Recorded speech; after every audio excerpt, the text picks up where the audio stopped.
Bismillahirrahmanirrahim. Assalamualaikum warahmatullahi wabarakatuh. Alhamdulillahilladzi faddala as-shaimin fafataha lahum abwabal jannati fathal ghanimin wa aghlaqa anhum abwaba jahannama ibratan lil asin wa suffidatish syayatinu aunan lil abidin. Wassalatu wassalamu ala asyrafil anbiya'i wal mursalin sayyidina wa maulana Muhammadin wa ala alihi wa sahbihi ajma'in, amma ba'd. Yang saya hormati para pengurus DKM Masjid Nurul Iman, yang saya hormati bapak-bapak, ibu-ibu, seluruh jamaah, juga saudara-saudara, insyaallah kita semuanya dimuliakan oleh Allah Subhanahu wa taala. Amin ya rabbal alamin. Bersyukur kepada Allah pada malam yang ke-12 ini kita berada di satu tempat yang insyaallah tempat yang paling dimuliakan oleh Allah Subhanahu wa taala, yaitu di Masjid Nurul Iman, dalam rangka menunaikan sholat fardu Isya secara berjamaah, dan nanti insyaallah akan lanjutkan dengan sholat tarawih dan witir 8 ditambah 3, jadi 11 rakaat. Semoga apa yang sudah kita laksanakan, baik itu ibadah puasa ataupun ibadah-ibadah yang lainnya, khususnya pada bulan Ramadan ini, oleh Allah Subhanahu wa taala diterima dan dilipat gandakan pahalanya. Amin ya rabbal alamin. Hadirin rahimakumullah, mengisi kultum pada malam hari ini saya diberikan judul oleh panitia, yaitu keutamaan sedekah, keutamaan infak dan sedekah pada bulan Ramadan. Saya akan menyampaikan khususnya berkaitan dengan sedekah atau keistimewaan sedekah, baik itu pada bulan Ramadan ataupun di luar itu. Hadirin rahimakumullah, Allah Subhanahu wa taala berfirman, "Matsalul ladzina yunfiquna amwalahum fi sabilillah kamatsali habbatin ambatat sab'a sanabil fi kulli sumbulatin mi'atu habbah wallahu yudha'ifu liman yasha wallahu wasi'un alim." Perumpamaan orang-orang yang menginfakkan rezekinya di jalan Allah bagaikan menanam sebutir biji, lalu tumbuh, kemudian bercabang 7. Masing-masing cabang mengeluarkan 100 buah. Allah membuat perumpamaan, Allah melipat gandakan pahala amal manusia. Allah maha luas karunia-Nya dan maha mengetahui. Hadirin rahimakumullah, perumpamaan yang luar biasa. Satu butir ditanam, keluar buah 700. Sebutir sedekah kita berikan, insyaallah 700 kali lipat pahalanya. Luar biasa. Allah Subhanahu wa taala memberikan karunia kepada umat Muhammad dengan melipat gandakan pahala amal kita, tidak kepada umat-umat sebelum Nabi Muhammad. Mengapa demikian? Ini karunia-Nya Allah berikan kepada kita. Umat Muhammad itu usianya pendek-pendek, tapi usia yang pendek itu pahalanya bisa lebih banyak dan besar daripada umat-umat lain yang jauh usianya lebih panjang. Nabi Adam 1000 tahun, Nabi Nuh 950 tahun. Luar biasa, Pak. Nabi Muhammad SAW hanya 63 tahun. Hanya 1/13 usia Nabi Adam. Hadirin rahimakumullah, pada bulan Ramadan oleh Allah Subhanahu wa taala, amal sedekah kita diistimewakan. Sehingga Rasulullah sallallahu alaihi wasallam menyebutnya bulan Ramadan adalah syahrul jud, bulan berderma, bulan di mana kita dianjurkan untuk memperbanyak sedekah, berderma kepada orang lain. Kana Nabi sallallahu alaihi wasallam ajwadan nas wa kana ajwadu ma yakunu fi Ramadan. Nabi sallallahu alaihi wasallam adalah manusia yang paling dermawan. Ia lebih dermawan pada bulan Ramadan. Bahkan disebutkan kedermawanan Rasulullah itu lebih cepat daripada angin yang berhembus. Wus, luar biasa. Apa maknanya? Rasulullah itu nyaris tidak ada harta yang singgah di Rasulullah dalam waktu yang lama. Maka di rumahnya itu tidak ada harta yang numpuk, Pak. Kalau kita kan suka numpuk-numpuk harta, lalu menghitung-hitungnya, ya, seolah-olah harta yang banyak itu akan mengekalkan kita. Alladzi jama'a malan wa addadah. Itu kita. Jama'a malan, ngumpul-ngumpul harta, numpuk-numpuk harta, dipamerkan harta, dijadikan kebanggaan. Wa addadah, dan menghitung-hitungnya. Terus tumpuk hitung. Nabi Muhammad ada rizki, ada harta datang, set langsung keluar lagi. Makanya lebih cepat daripada angin yang berhembus. Apalagi pada bulan Ramadan, lebih dari sekedar itu. Mengapa Ramadan itu diistimewakan? Di dalam sebuah hadis Rasulullah menegaskan, apabila melaksanakan perkara-perkara yang sunnah pada bulan Ramadan, maka pahalanya sama dengan pahala melaksanakan, menunaikan yang fardu. Dan apabila mengerjakan perkara-perkara yang fardu, maka nilainya 70 kali lipat, termasuk sedekah. Jadi sudah berapa kali lipat itu kita beramal? 700 kali 70 kali 10 berapa? Makanya termasuk di dalamnya kalau kita bersedekah, dilipat gandakan pahalanya. Masya Allah, luar biasa ini kemurahan Allah kepada kita umat Muhammad. Tapi hadirin yang berbahagia, keistimewaan, fadilah, keutamaan sedekah di bulan Ramadan tidak ada apa-apanya bagi kita. Tidak ada artinya bagi kita kalau kita tidak melakukannya. Apalah artinya keistimewaan Ramadan kalau kita bersedekah, kita tidak pernah sedekah? Maka hadirin yang berbahagia, ada beberapa hal yang bisa dijadikan motivasi untuk bersedekah, dan ini cara yang terbaik untuk kita agar senantiasa bersedekah. Apa? Yang pertama, hendaklah kita bersegera untuk bersedekah. Pada saat kita mempunyai harta, segera kita bersedekah.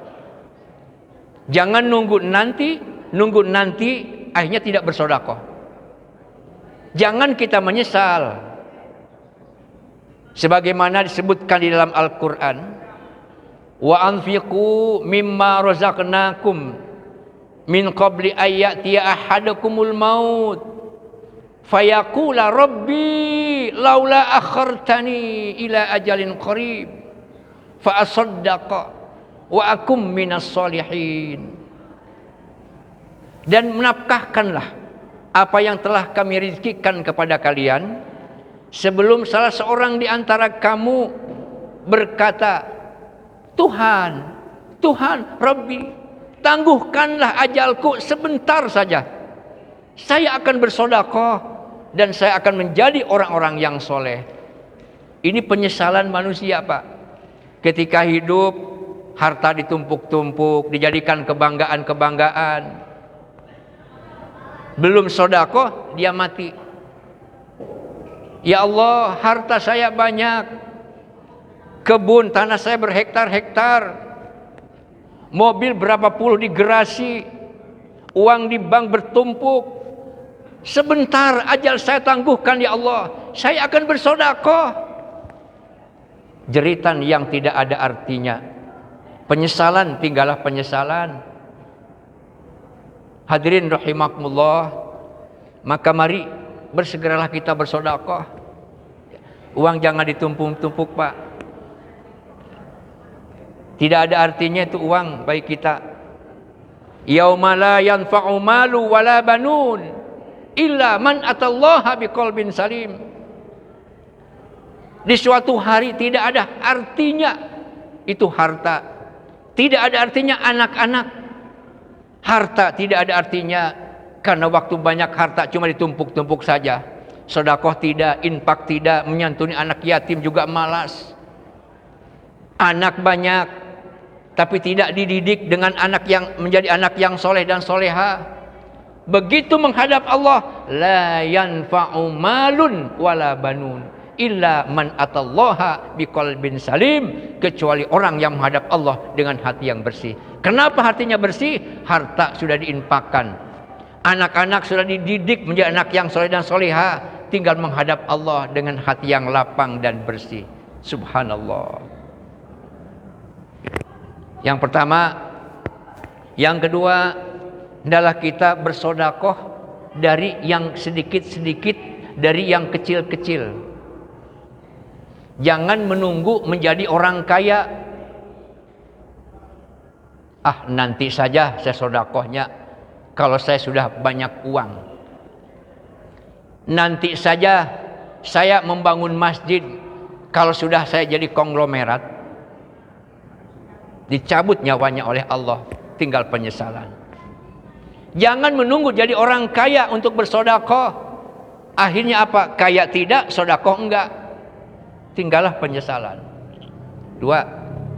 Yang ketiga, bersedekahlah dengan harta yang halalan thayyibah. Wa anfiqu mimma razaqnakum halalan thayyibah. Nafkahkanlah apa yang kami rizkikan halalan thayyibah, yang halal dan baik. Kenapa? Berapapun kita sedekah dari jalan yang haram, maka menjadi batil. Katanya kalau sedekah membersihkan harta, zakat membersihkan harta, betul. Bersedekah, zakat itu membersihkan harta kita, Pak, khususnya zakat. Ya. Tapi maknanya bukan seperti itu. Bukan kalau kita dapat harta dari jalan yang haram lalu kita zakatkan maka jadi bersih. Tidak, bukan itu artinya, Pak. Ya. Zakat membersihkan harta itu kalau kita sudah nisab zakat. Misalnya dalam 1 tahun ternyata sisa dari makan pokok, kebutuhan pokok dan sebagainya, katakan ada 100 juta. 100 juta itu sudah nisab, karena nisabnya itu 85 gram emas. Kalau kali 1 juta 85. Kalau ada 100 juta maka kita wajib untuk zakat. Nah, kalau kita zakat, kita keluarkan di 100 juta, maka zakat itu membersihkan harta. Maknanya adalah kalau kita punya uang 100 juta, kita wajib zakat, maka di dalam uang 100 juta itu ada harta kotor. Yang mana harta kotornya? 2,5% hak orang lain untuk dizakatkan. Begitu dari 100 juta dikeluarkan untuk zakat 2,5%, maka harta kita itu menjadi bersih. Karena sudah dikeluarkan, tidak tercampur dengan hak orang lain. Itu makna zakat membersihkan harta. Bukan harta yang kotor dari hasil korupsi, dari mencuri, dari nipu. Saya zakatkan biar jadi bersih. Tidak akan pernah. Sampai hari kiamat tidak akan bersih. Harta hasil yang tidak baik dan yang haram. Lalu bagaimana saya bisa membersihkannya? Kembalikan kepada yang berhaknya, baru bersih, Pak. Itu. Bapak merampok, Bapak mencuri, Bapak korupsi 1 miliar. Bisa bersih, kembalikan yang 1 miliar. Kepada siapa? Itulah besarnya dosa korupsi itu. Karena apa? Siapa yang kita rugikan? Sama dengan nyogok. Siapa yang dirugikan? Makanya besar dosanya, Pak. Hadirin rahimakumullah. Dari harta yang bersih kita bersedekah. Karenanya harta itu oleh Allah nanti ditanya 2. Min ainak tasabahu wa madza anfaqahu. Dari mana asalnya itu harta, kemana mengalirnya? 2, Pak. Tentang ilmu cuma 1, tentang jasad cuma 1, tentang ini cuma 1. Harta itu 2. Makanya asalnya harus bersih, mengalirnya harus bersih. Asalnya kotor digunakan untuk kebaikan, batil. Asalnya bersih dikeluarkan untuk yang kotor, batil. Rasulullah mengumpamakan, ya, berbuat baik dengan harta dari jalan yang kotor itu sama dengan mencuci pakaian dengan air kencing. Kita ingin bersih karena pakaian kotor. Lalu kita cuci pakai air kencing, sampai hari kiamat tidak akan bersih. Itu sama harta kotor digunakan untuk kebaikan. Ya, tetap itu batil. Karenanya infaklah dengan harta yang halal dan thayyibah. Yang keempat, hendaklah kita memberi sedekah lebih afdal dari jalan dengan cara sembunyi-sembunyi. Rasulullah mengumpamakan kalau tangan kanan memberi, jangan tahu tangan yang kiri. Itu bahasa kiasan. Ini orang yang akan dilindungi oleh Allah pada hari kiamat nanti. Pada saat tidak ada perlindungan kecuali perlindungan dari Allah. Rajulun tasaddaqa fa akhfaha hatta la ta'lama shimaluhu ma yunfiqu yaminu. Seseorang yang mensedekahkan hartanya dengan sembunyi-sembunyi, sehingga pada saat ia bersedekah tangan kanannya, tangan kirinya tidak tahu. Ini bahasa kiasan. Tidak memberitahukan kepada orang lain, ya, tidak keluar-keluar kemana-mana. Apakah dengan terang-terangan tidak bagus? Bagus. Dengan terang-terangan bagus, sembunyi-sembunyi bagus, tapi afdalnya adalah sembunyi-sembunyi. Ya. Oleh karena itu, mari Bapak, Ibu dan Saudara, perbanyak kita sedekah pada bulan Ramadan. Yang terakhir, yang kelima, hendaklah kita bersedekah jangan sambil menyakiti orang lain. Kita bersedekah lillahi ta'ala, ikhlas lillahi ta'ala, jangan sambil menyakiti. Bagaimana sambil menyakiti? Datang seorang pengemis, kita kasih. Nih, ambil. Masih muda udah mengemis. Sambil ngumpat-ngumpat, Pak. Sambil menyakiti. Ngasih kepada orang lain, tapi sambil menghina. La tubtilu shadaqatikum bil manni wal ada. Janganlah engkau membatalkan, melenyapkan pahala sedekah dengan cara menyakiti, ya, orang lain. Hadirin rahimakumullah. Jadi keistimewaan bulan Ramadan bagi orang-orang yang bersedekah, mari jadikan istimewa untuk kita. Dengan apa? Memperbanyak sedekah. Sebagaimana Rasulullah SAW pada bulan Ramadan khususnya semakin memperbanyak sedekah.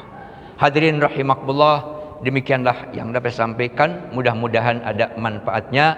Billahi taufiq wal hidayah. Wassalamualaikum warahmatullahi wabarakatuh.